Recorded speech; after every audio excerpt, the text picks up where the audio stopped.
यार तूने ये एसएससी की प्रोटेस्ट वाला वीडियो देखा क्या? अब तो पूरा इंडिया देख रहा है। अच्छा, वैसे ये एसएससी है क्या? एसएससी मतलब स्टाफ सिलेक्शन कमीशन।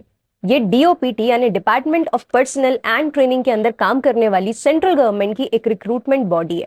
इसका काम बेसिकली ये है कि मिनिस्ट्रीज, उनके सबऑर्डिनेट ऑफिसर्स, डिपार्टमेंट्स में ग्रुप बी और सी की पोजीशंस को फिल करने के लिए ये एग्जाम्स कंडक्ट कराते हैं।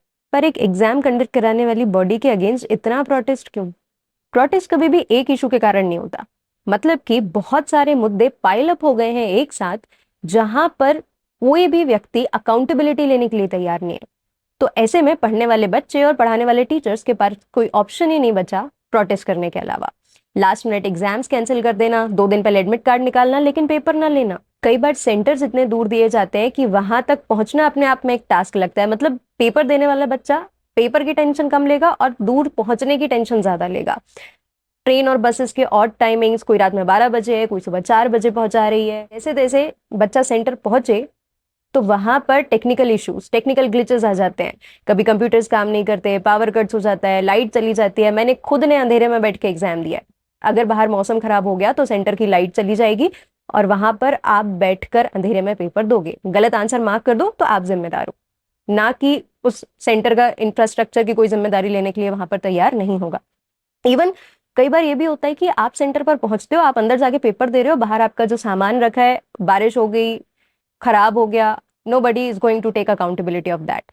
इवन कई बार ये होता है कि अगर बहुत दूर सेंटर दे दिए हैं, बहुत इवन, चलो ठीक है, टाउन आपने दूर दे दिया, उस टाउन में भी बहुत आउटर एरिया में सेंटर दिए जाते हैं जहां आप अकेले जाना सेफ नहीं समझते तो आप किसी को साथ लेकर जाते हो, आप अपने कजिन्स को, फ्रेंड्स को, पेरेंट्स को साथ लेकर जाते हो।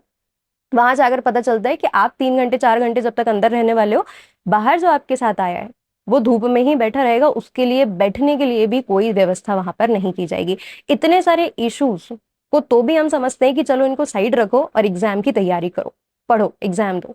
ठीक है, और जब हम एग्जाम देते हैं तो उसमें क्वेश्चंस रिपीट हो जाते हैं, फालतू सवाल पूछे जाते हैं, सारे लोगों को मार्क्स टू ऑल दे दिया जाता है। अगर पेपर बनाने वाले ने गलती की है तो पेपर देने वाले उसकी सजा क्यों भुगतते हैं? ये कारण है इतने सारे वाइड स्प्रेड प्रोटेस्ट होने का। तो असल में ये टीचर्स और स्टूडेंट जो प्रोटेस्ट कर रहे हैं, इनकी डिमांड्स क्या है? डिमांड्स काफी सिंपल। सबसे पहली तो इंडिपेंडेंट इन्वेस्टिगेशन होना चाहिए, सीबीआई या सुप्रीम कोर्ट के अंदर डायरेक्टली, कि एक कंपनी एडिक्विटी जिसे व्यापम घोटाले के समय ब्लैकलिस्ट किया गया था, उसे आखिर एसएससी एग्जाम्स कंडक्ट कराने की जिम्मेदारी दी ही क्यों गई? अफेक्टेड कैंडिडेट्स के लिए री एग्जामिनेशन कंडक्ट कराया जाए। लास्ट मिनट एग्जाम कैंसिलेशन के कारण जिन लोगों को मॉनिटरी लॉस हुआ है, जिनके ट्रैवलिंग कॉस्ट इंक्रीज हुए हैं, उनको कंपनसेट किया जाए। And last but not the least, structural reforms, यानी कि इंफ्रास्ट्रक्चर को इंप्रूव किया जाए, सेंटर्स थोड़ा सा लॉजिकली दिए जाए, इतना दूर ना भेजा जाए कि आधे बच्चे तो यही सोचे कि इतनी दूर जाने से अच्छा है कि एग्जाम ही नहीं देते हैं। और रिजल्ट्स को डिले ना किया जाए। जल्दी रिजल्ट्स अगर डिक्लेयर होंगे, जल्दी प्रोसेस बढ़ेगी, तो कम से कम बच्चे मोटिवेटेड रहेंगे एग्जाम्स देने के लिए। और उनका इतनी बात से एक बात तो क्लियर हो गई कि गलती तो है, जिसकी अकाउंटेबिलिटी लेना जरूरी है, और इस प्रोटेस्ट को हम सारे लोगों को ज्वाइन करना चाहिए। सड़कों पर हम नहीं उतर सकते, कोई बात नहीं, हम जिस तरीके से प्रोटेस्ट कर सकते हैं, अगर हम इसके खिलाफ आवाज उठा सकते हैं तो हम सबको उठानी चाहिए। गड़बड़ एसएससी के पेपर में हुई है तो सारे स्टूडेंट्स और सारे टीचर्स क्यों आएंगे इसके अगेंस्ट? यही तो मिसकंसेप्शन है। This is not only about SSC. असल में बहुत सारी टेस्टिंग एजेंसीज एक ही काम कर रही हैं, एक ही तरीके से काम कर रही हैं, और ये प्रोटेस्ट उन सब के खिलाफ होना चाहिए। जैसे कि NTA, national testing agency, exam conduct कराती है यूजीसी नेट का। 18 जून 2024 को मैंने एग्जाम दिया, जिसके सेंटर पर क्या हुआ मैं इस वीडियो में ऑलरेडी बता चुकी हूँ। 19 को जब मैं घर पहुंची तो मुझे पता चला कि एग्जाम ही कैंसिल हो गया। पॉसिबिलिटी कि पेपर लीक हो गया हो या किसी प्रकार की कोई करप्ट प्रैक्टिस हुई जिसके कारण एग्जाम को कैंसिल करा दिया गया। केवीएस जैसी bodies, reputed bodies I should say, courts की डेडलाइन को पार कर जाती हैं। कहां पर 30 जून की डेडलाइन थी और आज हम जुलाई पार करके अगस्त में खड़े हैं और कोई अता पता नहीं है।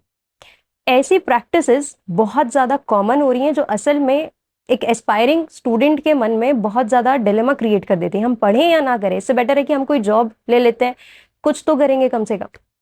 क्योंकि कंटिन्यूअसली पढ़ना, फिर जाके एग्जाम देना, इतनी सारी ऑड कंडीशंस में, फिर सुनना कि एग्जाम कैंसिल हो गया, या सबको मार्क्स मिल गए, या रिजल्ट नहीं आ रहा है, रिजल्ट आ गया तो ज्वाइनिंग नहीं आ रही है।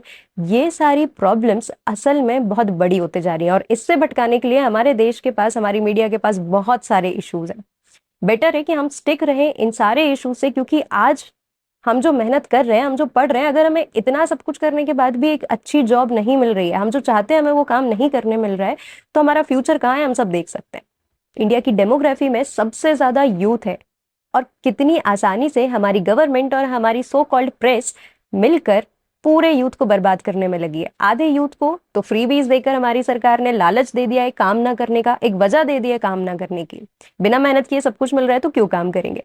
और जहां आधा यूथ अब भी समझता है कि उसे किसी भी प्रकार की फ्रीबीज नहीं मिलने वाली, या वो अपने दम पर कुछ करना चाहता है, पढ़ लिख के कुछ बनना चाहता है, तो उसके साथ सरकार कैसे खेल रही है ये तो आप देख ही चुके हैं। और मीडिया भी इसे कवर नहीं करेगी, क्योंकि उन्हें कुछ और ही रिलीजियस मैटर्स या और ही अननेसेसरी मैटर्स को कवर करने में ज्यादा टीआरपी मिलती है, ज्यादा मजा आता है।